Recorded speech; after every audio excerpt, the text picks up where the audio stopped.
इस लेक्चर में हम लर्न करेंगे कि जब आप किसी भी 2, 3, 5, 6 या जितनी भी फिजिकल क्वांटिटीज को मल्टीप्लाई या डिवाइड या दोनों करो तो जो आंसर आता है वो आपने कितने सिग्निफिकेंट फिगर में लिखना है।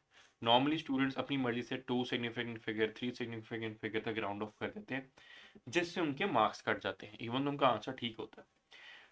उनका एग्जैक्ट आंसर उस रिक्वायर्ड सिग्निफिकेंट फिगर में नहीं होगा। हम इसकी एग्जांपल करते हैं। लेट्स से मेरे पास एक फिजिकल क्वांटिटी है जो कि है ये, दूसरी फिजिकल क्वांटिटी है जो कि है ये आपस में हो रही है मल्टीप्लाई। ठीक है, ये और ये हो रही है मल्टीप्लाई। इन दोनों को मैं डिवाइड कर देता हूँ एक और फिजिकल क्वांटिटी से जो कि है ये। अब देखो, ये हमारे पास किस में है, साइंटिफिक नोटेशन में है, और साइंटिफिक नोटेशन से हमें पता लग गया कि इसके हैं 4 सिग्निफिकेंट फिगर। अब हमने ये सारा लर्न किया है कि साइंटिफिक नोटेशन में सिग्निफिकेंट फिगर किस तरह निकाल के आप लिखते हो, जो कि लीस्ट काउंट पे मैटर करता है। फिर उसके बाद डाउटफुल फिगर और एक्यूरेटली नोन फिगर्स पे डिपेंड करता है। इसमें कितने हैं, 3 सिग्निफिकेंट फिगर। इसमें कितने हैं, 4 सिग्निफिकेंट फिगर। ये चीज़ नहीं मैटर करती। ठीक है, सिग्निफिकेंट फिगर में जब साइंटिफिक नोटेशन में आपने लिख दिया हो, और साइंटिफिक नोटेशन में आप हमेशा लिखते हो फिजिकल क्वांटिटी को। इसका आंसर लेट से आ जाता है, अगर मैं इसे कैलकुलेट करूँ इसका आंसर काफ़ी लंबा आता है, मैं लिख देता हूँ। आंसर आता है 1.4576898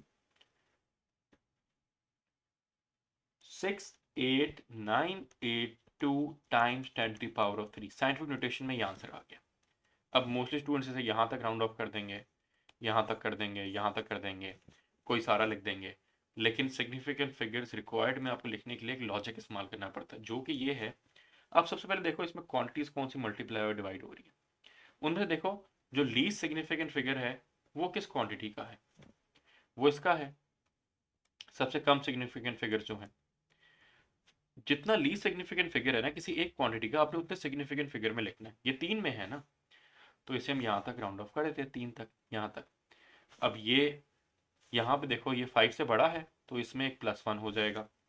तो जो आंसर है हमारा रिक्वायर्ड सिग्निफिकेंट फिगर में वो होगा 1.46 टाइम्स 10⁻³ अब कैलकुलेट इसे इस तरह ही करोगे, पहले नहीं सिग्निफिकेंट फिगर में करोगे, कैलकुलेट इसे इस तरह ही करोगे। लेकिन उसके बाद आपने इसे इस तरह लिखना है 3 सिग्निफिकेंट फिगर में। क्यों? क्योंकि जो उनमें से जिसके सबसे कम सिग्निफिकेंट फिगर थे ना वो थे 3, तो आपने उसकी फॉर्म में लिख दिया। अब राउंडिंग ऑफ में भी 2 रूल्स हैं, 3 रूल्स हैं बल्कि। अगर आपने राउंड ऑफ करना है लेट्स से इस नंबर को 4 सिग्निफिकेंट फिगर तक, ठीक है, ये है तो 5, आपने इसे राउंड ऑफ कर देना है 4 तक। ठीक है, आपकी रिक्वायर्ड सिग्निफिकेंट फिगर ये है। तो उसमें क्या होगा, आप देखोगे ये नंबर 5 से बड़ा है या 5 से छोटा है। अगर ये नंबर 5 से बड़ा है तो इसमें आप +1 कर दोगे। इसका जो आंसर आ जाएगा वो आ जाएगा 1.458। अगर ये 5 से छोटा होता, 1.4571 होता, और आपने इसे राउंड ऑफ करना है यहाँ तक, तो इसका आंसर आ जाता है 1.457। लेकिन अगर ये 5 होता है ये नंबर, फिर क्या होता, फिर इसके दो केसेस आ जाते हैं। 1.4575 लिख देता हूँ मैं, 1.4585 1.4585 लिख देता हूँ मैं। ठीक है, अब ये 5 दोनों में आ गया, आपने यहाँ तक राउंड ऑफ करना है। उसके बाद वाला जो इमेजिन नंबर है वो 5 है, ना 5 से बड़ा है ना 5 से छोटा है। तो फिर आप देखते हो जो 5 से पिछला नंबर है ना जहाँ तक आपने राउंड ऑफ करना है वो इवन है या ऑड है। ये है ऑड। जब ऑड होता है ना ये, ठीक है, तो फिर आप इसकी वैल्यू एक इंक्रीज कर देते हो, 1.458 आ गया आपका आंसर। ठीक है, आपने 4 सिग्निफिकेंट फिगर तक, ये तो पूरा 5 था, आपने 4 सिग्निफिकेंट फिगर तक इसे कर दिया है राउंड ऑफ।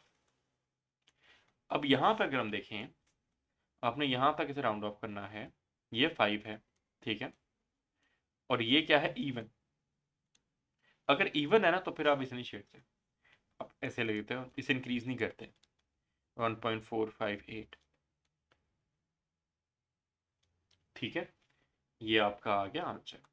कुछ एग्जांपल्स मैं कराता हूँ आपको।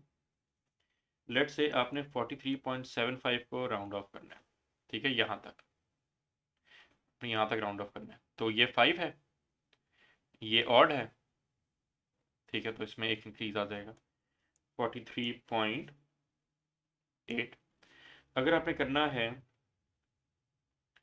73.65 को, ठीक है, ये इवन है, आपने यहाँ तक करना है, तो ये आप लिख दोगे खाली 73.6, ठीक है। आप डिसाइड कहाँ से करते हो कितने सिग्निफिकेंट फिगर में लिखना है, अपनी कैलकुलेशन में देखते हो सबसे लीस्ट सिग्निफिकेंट फिगर किसके पास है, उसके अकॉर्डिंगली आप लेके चलते हो, और फिर आप देखते हो 5 से बड़ा है 5 से छोटा है, यहाँ पे देखो 5 से बड़ा था तो ये सीधा 6 हो गया, ठीक है। अगर ये 5 है, अगर ये ऑड है तो फिर ये हो जाएगा इंक्रीज बाय 1, अगर ये इवन है तो फिर ये हो जाएगा, इसमें कोई चेंज नहीं आएगा, ठीक है। तो इस तरह आप कैटर करते हो मल्टीप्लिकेशन और डिवीजन, सिग्निफिकेंट फिगर्स में मल्टीप्लिकेशन और डिवीजन की, ठीक है।